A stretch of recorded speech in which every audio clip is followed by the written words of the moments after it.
Hello all welcome to hit TV. నా పేరు కౌసల్య. ఇప్పుడు ఏ మీడియా ఛానల్ చూసినా ఎక్కడ చూసినా వినిపిస్తున్న ఒకే ఒక్క పేరు అల్లు అర్జున్. ఇప్పుడు అల్లు అర్జున్ చుట్టూ వివాదాలు చుట్టుముట్టాయి. సో వీటి గురించి మాట్లాడదాం. ఈరోజు మనతో పాటు producer and director Tammareddy Bharadwaj గారు ఉన్నారు. ఆయనతో మాట్లాడదాం. నమస్తే సార్, ఎలా ఉన్నారు సార్? సార్, ఈ మధ్య ఎక్కడ ఏ సోషల్ మీడియా చూసినా ఏ మీడియా ఛానల్ చూసినా కూడా అల్లు అర్జున్ గారి పేరే ఎక్కువగా వినిపిస్తూ ఉంది. సో అల్లు అర్జున్ గారిని నిజంగా కావాలనే ఇరికించారా, లేకపోతే ఇది న్యాయపరంగానే జరిగిందా? దేశంలో పని లేని వాళ్ళు ఎక్కువ మంది ఉన్నట్టున్నారు. ఇది చూస్తుంటే న్యూస్లు చూస్తూ ఉంటే చట్టం దాని పని చేసుకుంటా ఉంటే అవసరమై చేశారా, అనవసరంగా చేశారా, కావాలని చేశారా అని మాట్లాడితే ఏముంటుంది. ఓ ప్రాణం పోయింది, ఇంకో ప్రాణం పోయే దశలో ఉంది. పోతుందో బతుకుతుందో తెలియకుండా 12-13 రోజుల నుంచి కొట్టుకుంటాడుతాను. ఈ టైంలో జరిగిన దానికి వీళ్ళందరూ బాధ్యులే.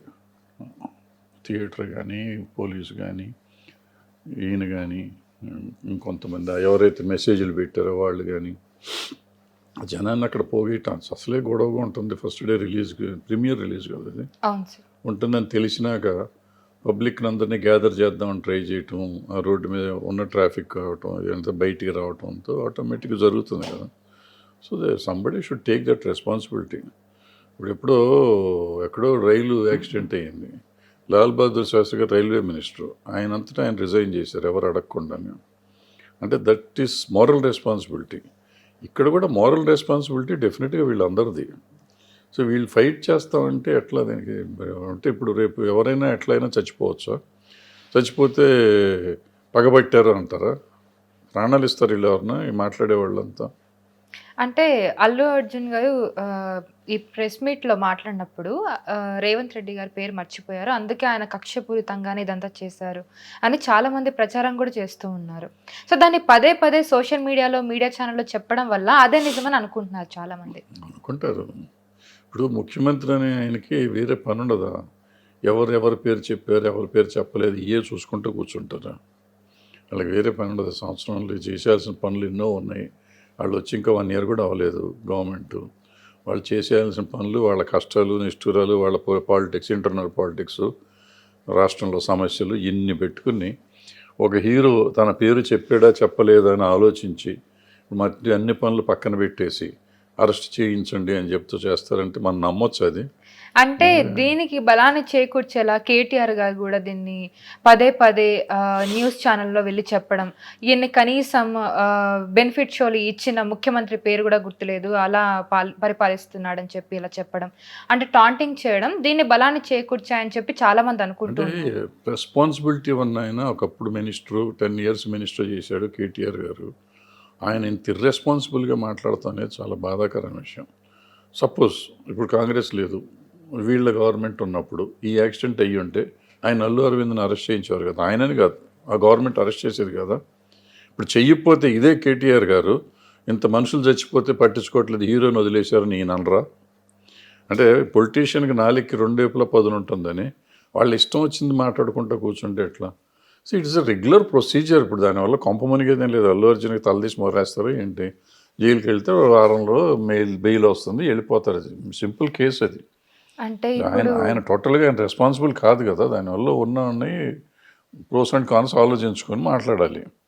వాలంటరీగా ఉండాలి, అందరం స్పోర్టివ్గా ఉండాలి తప్ప దీన్ని ఇష్యూ చేసుకుని దీన్ని రకరకాలుగా మాట్లాడుకుని పొలిటికల్గా దాన్ని అడ్వాంటేజ్ తీసుకుందామని ఒకళ్ళు, ఇంకో రకంగా అడ్వాంటేజ్ తీసుకుందామని ఒకళ్ళు ఇట్లా చేయటం అనేది సరైన విషయం కాదు. ఈ సమాజం మరి ఎక్కడికి వెళ్తుందో మరి మనకు తెలియట్లేదు. ఎవరినో అంటే క్రైమ్ చేసిన వాళ్ళని అరెస్ట్ చేసినట్టుగా బెడ్రూమ్ వరకు వెళ్ళి అరెస్ట్ చేయడం అనేది ఎంతవరకు కరెక్ట్ అని చాలా మంది అంటున్నారు సార్. దీని గురించి మీరేమంటారు? సుమారుగా వెళ్ళక్కర్లేదు, వీళ్ళు అసలు ఫోన్ చేస్తే ఆయనే వీళ్ళు సరెండర్ అయ్యేవాడేమో. సింపుల్ విషయం అది. ఎంత ఇప్పుడు అల్లు అర్జున్ గారు పారిపోయి దాక్కునే అంత పరిస్థితి లేదు కదా. సార్ మీ మీద కేసు ఉంది, మీరు వచ్చి సరెండర్ అవ్వండి సార్ అంటే సరెండర్ అయ్యి ఉండేవాడు నాకు తెలిసినంత వరకు. సో బట్ వాళ్ళు బెడ్రూమ్లోకి వెళ్ళిపోవాల్సిన అవసరం, ఇంటి ముందుకు వెళ్ళి ఇట్లా ఉందంటే ఆయనే బయటకు వచ్చేవాడు, వెళ్ళేవాడు. నేను వెళ్ళేటప్పుడు కూడా చూసాం కదా, చాలా హ్యాపీగా స్పోర్టివ్గా వెళ్ళారు, సపోర్ట్ చేస్తా అన్నాడు కదా ఆయన. సో అట్లాగే ఉండేది. ఆ బెడ్రూమ్లోకి వెళ్ళటం అనేది కరెక్ట్ కాదు. ఈ జరిగిన సంఘటన అంతా అసలు ఎవరి తప్పిదం ఉందంటే ఏం చెప్పాలి సార్? అంటే పోలీసులు, అక్కడ ఉన్న థియేటర్ యాజమాన్యం నిర్లక్ష్యమా, లేకపోతే ఫ్యాన్స్ అత్యుత్సాహం వల్ల జరిగిందా? అన్నీ ఒక్కళ్ళని బ్లేమ్ చేయటానికి లేదు, అన్నీ కలిసే వస్తాయి. ఓకే. ప్రతిదానికి కారణం ఉంది, ప్రతిదాని వల్ల ప్రతి వాళ్ళు బాధ్యులే. అఫిషియల్లీ స్పీకింగ్ అందరూ బాధ్యులే.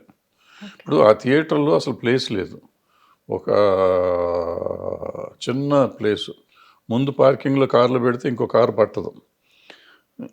ఈయన కారు వచ్చిందంటే, సెలబ్రిటీ కారు వచ్చిందంటే ఇంకా అసలు మనిషి నడుస్తానికి కూడా చోటు ఉండదు. ఆల్రెడీ దానివల్ల ఒక గేట్ మూసేసి ఉందంట, నేను వెళ్ళి చూశాను. నేను ఒకటే గేట్ ఉంది, ఆ గేట్ నుంచి లోపలికి రావాలి, బయటికి రావాలి, కార్లన్నీ బ్లాక్ అయిపోయి ఉన్నాయి. ఈ పరిస్థితుల్లో థియేటర్ యాజమాన్యం డ్యూటీ కదా ఈయన ఆపేయటం, మీరు రావద్దండి ఇట్లా చాలా గొడవగా ఉందని చెప్పాల్సిన బాధ్యత వాళ్ళకు ఉంది. పిఆర్ టీం కూడా ఒకవేళ తీసుకెళ్ళినా కానీ రహస్యంగా తీసుకెళ్ళాలి. వీళ్ళ మెసేజ్లు పెట్టి అందరూ రండి అని చెప్పి ఫ్యాన్స్ని పెట్టి వాళ్ళు వస్తున్నారంటే వచ్చి వీళ్ళు కాకుండా వచ్చి దారిని పోయే జనాన్ని కూడా పోగేస్తారు కదా. అవునవును, అందులో ఎంత చాలా ట్రాఫిక్ ఉన్న చౌరస్తది. ఎగ్జాక్ట్లీ. సో అక్కడ మరి న్యాచురల్గా జరుగుతుందని అందరికీ ఊహించిందే కదా.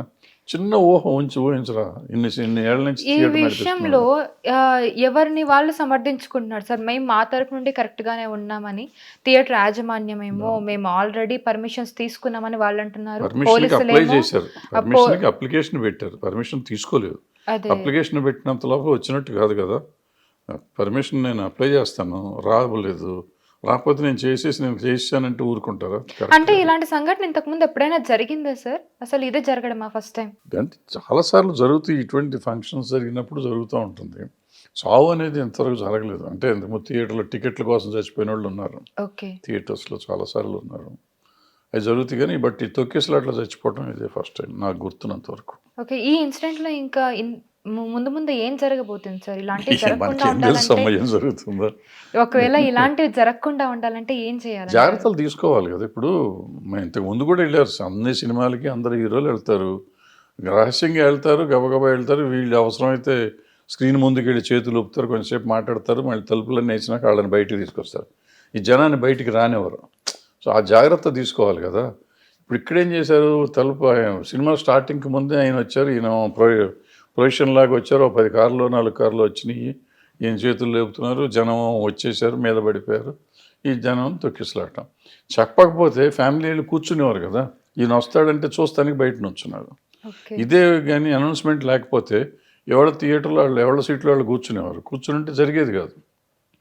సో అది ఎవరు జాగ్రత్త పడాల్సింది, ఎవరు? వాళ్ళే కదా.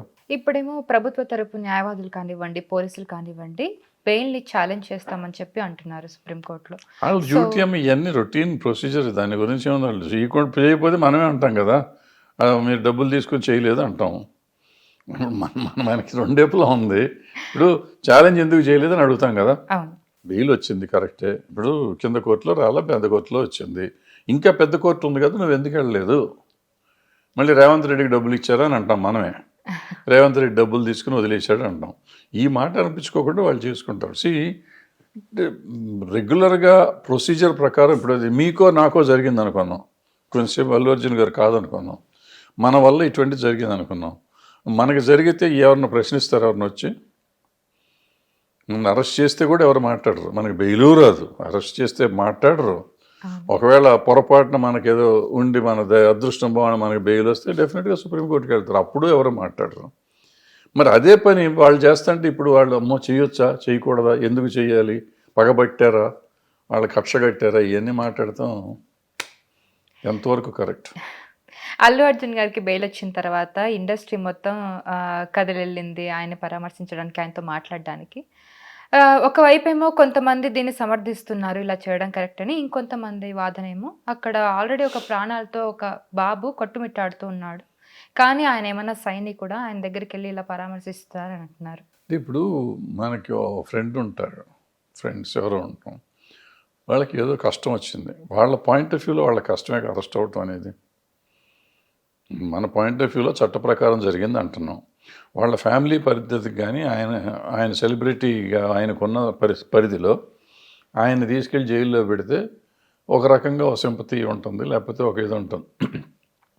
సో ఫ్రెండ్స్ కాబట్టి, ఇండస్ట్రీలో ఉన్నారు కాబట్టి చాలామంది వెళ్ళి పలకరించి ఉండొచ్చు, బ్యాడ్ ఎక్స్పీరియన్స్ కదా అని పలకరించి ఉండొచ్చు. దాన్ని సినిమా ఇండస్ట్రీ అంతా వెళ్ళిపోయింది వచ్చింది అంటే ఏంటి? ఇప్పుడు మీకు జ్వరం వచ్చింది, మీ అక్కో చెల్లో లేకపోతే మీ ఫ్రెండో వచ్చింది, జ్వరం వస్తే ఎందుకు వచ్చారు? ఏం వచ్చారు అని అంటాం మనం. అదే కదా. సార్ కానీ ఇప్పుడు తెలంగాణ ప్రభుత్వం కొంచెం టాలీవుడ్‌కి వ్యతిరేకంగా ఉంది. టాలీవుడ్‌లో జనాలు కూడా ఈ ప్రభుత్వాన్ని పట్టించుకోవట్లేదు అనే ఒక వాదన అయితే నడుస్తూ ఉంది. అండ్ రీసెంట్‌గా జరుగుతున్న ఇన్సిడెంట్స్ వాటిని బలాన్ని చేకూర్చేలా అనిపిస్తుందని చాలామంది అంటున్నారు. దీని గురించి మీరేమంటారు సార్? ఇంతకుముందు ప్రభుత్వం 10 ఏళ్ళు ఉంది కదా, దాన్ని ఎవరు పట్టించుకున్నారు? ఇండస్ట్రీ పట్టించుకుందా? ఎవరిని వెళ్ళారు వాళ్ళ దగ్గరికి? ఎవరిని మాట్లాడారంట? ఎప్పుడు ఎవరినన్నా ఇక్కడ న్యూస్ మీరు సెర్చ్ చేసిరండి, నెక్స్ట్ టైం ఇంకో ఇంటర్వ్యూ ఇస్తాం మీకు. ఈ లిస్ట్ తీసుకుని రండి ఎన్నిసార్లు గవర్నమెంట్ని ఇండస్ట్రీ కలిసింది. ఇప్పుడు ఎవరిని కలవరు, అవసరమైతే కలుస్తాం, లేకపోతే కలవం. అది పెద్ద ఇష్యూ కాదు, దానికి దీనికి సంబంధం లేదు. అయినా కూడా ఈయన్ని కలిశారు, రేవంత్ రెడ్డి గారిని ఇండస్ట్రీ వెళ్ళి కలిసి వచ్చింది నాకు గుర్తున్నంతవరకు. అయిపోయింది, ఇంకేముంటుంది దానికి. ఓకే. సో ఈ ఇష్యూ ఇంకా దీన్ని ముందు డ్రాగ్ చేయడం ఎంతవరకు కరెక్ట్ సార్? దీన్ని ఇంకా ఎవరు డ్రాగ్ చేస్తారమ్మా? చట్టం పని చేసుకోవద్దంటే డ్రాగ్ చేసినట్ట, చేస్తే చట్టం దాని పని చేస్తే డ్రాగ్ చేసినట్ట. ఇంకా ఏంటి మీ అందరి ఉద్దేశం ఏంటి? ఏమి చేయకూడదని? ఎవరు ఎంతమంది చచ్చిపోయినా కేసులు పెట్టకూడదు, పెడితే ప్రభుత్వం తప్పు అని మనం స్టేట్మెంట్ ఇద్దామంటే చెప్దాం, అట్టాగే చెప్దాం. అది కరెక్ట్ సిగ్నల్ వెళ్తుందా ప్రజలకి? ఈ కామన్ మ్యాన్ ఎవరన్నా చచ్చిపోతే ఇంకో సందర్భంలో వాళ్ళ మీద కేసు పెట్టమనరా?